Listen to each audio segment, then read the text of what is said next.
12 contract करणाऱ्या कंपन्या आहेत. महाराष्ट्रात किती आहेत, पुण्याला किती आहेत, घोषणाबाजी खूप झाली होती. स्वतः मुख्यमंत्री देवेंद्र फडणवीस यांनी 2017-18 सांगितलं होतं की आम्ही या परिसरामध्ये ॲपलचे कॉन्ट्रॅक्ट मॅन्युफॅक्चर आणणार आहे, 35,000 लोकांना नोकऱ्या मिळतील. तर ती कंपनी गेली तामिळनाडूमध्ये श्रीपरंबुदूरला. आज सेमीकंडक्टर उद्योगाबद्दल बोललं जातं. मोठ्या प्रमाणात सरकार सबसिडी देते. त्यापैकी 10 उद्योगापैकी एकही उद्योगात पुण्यात आलेलं नाही. लोकांनी यायचं इथं पुण्याला, कारण पुण्यासारखं इतकी चांगली इकोसिस्टीम इतर कुठेही नाही आहे. परंतु पुण्याचं सिव्हिक इन्फ्रास्ट्रक्चर, नागरी सुविधा इतक्या कोलमडलेली आहेत आणि भ्रष्टाचाराला इतके उद्योगपती कंटाळलेले आहेत की ते लांबून नमस्कार करतात.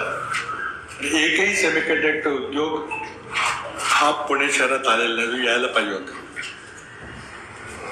एकंदरीत पुढच्या 5 वर्षात आपण पाहिलं तर शहराला वाहतुकीचे, प्रदूषणाचे, स्वच्छ पाण्याचे गंभीर प्रश्न भेडसावणार आहेत.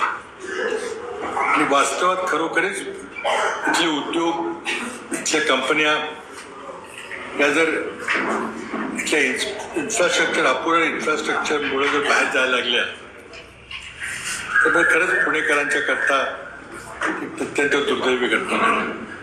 म्हणून काँग्रेस पक्षानं आपल्याला अभिवचन दिलेलं आहे की भ्रष्टाचार मुक्त प्रशासन करून देऊन, आणि काही बरेचसे डिटेल मुद्दे त्यामध्ये आहेत. पुनर्बांधणीबद्दलचे मुद्दे आहेत, वाहतुकीच्या बद्दल काय केलं पाहिजे. आपल्याला माहिती आहे आमची कमिटमेंट आहे. मी मुख्यमंत्री असताना आम्ही पुणे शहरातल्या मेट्रोचा पाठपुरावा करून आम्ही इथं मेट्रो आणली होती. तिथं भूमिपूजन मी स्वतः केलं होतं. नागपूरचं, पुण्याचे, मुंबई मेट्रोचे प्रकल्प आम्ही आणले होते. आमचे JNNM योजना होती, त्याचा फायदा झाला पुणेकरांना.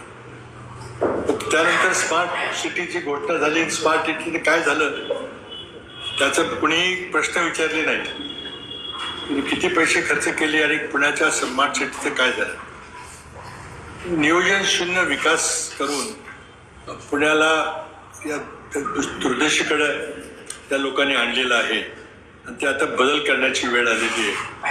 म्हणूनच या शहराला पुन्हा एकदा जे देशात जे अग्रणी स्थान आहे, आज एक काळ असा होता की कुठेही सगळ्यात चांगलं शहर शिक्षणाकरता, राहणीमानाकरता, आरोग्य सेवांचा करता कुठला असेल म्हटलं तर पुण्याचं त्यात प्रथम क्रमांकामध्ये नाव घेतलं जायचं. आज इथल्या गर्दीमुळं आणि इथल्या नियोजन शून्य विकासामुळं इथं ती परिस्थिती आज राहिलेली नाही.